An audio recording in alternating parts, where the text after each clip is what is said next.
एकदा एका राजाने आपल्या राज्यात घोषणा केली की राज्यातील सर्वात श्रीमंत व्यक्तीचा विशेष सन्मान करण्यात येईल.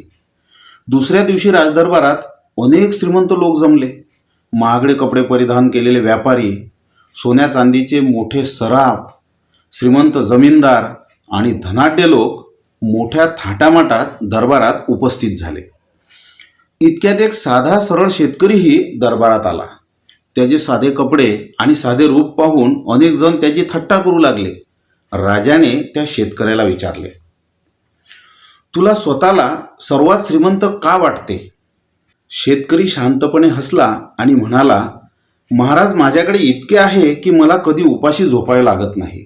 मेहनत करण्याची ताकद आहे, कुटुंबाचे प्रेम आहे, रात्री कोणत्याही भीतीशिवाय शांत झोप लागते. जर हीच खरी संपत्ती नसेल तर मग संपत्ती म्हणजे नेमके काय? शेतकऱ्याचे उत्तर ऐकून राजा काही क्षण शांत राहिला.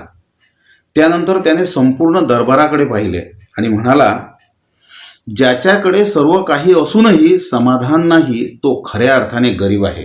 पण ज्याच्याकडे साधी साधने असूनही मनात समाधान आहे, शांतता आहे, आनंद आहे, तोच खऱ्या अर्थाने सर्वात श्रीमंत आहे.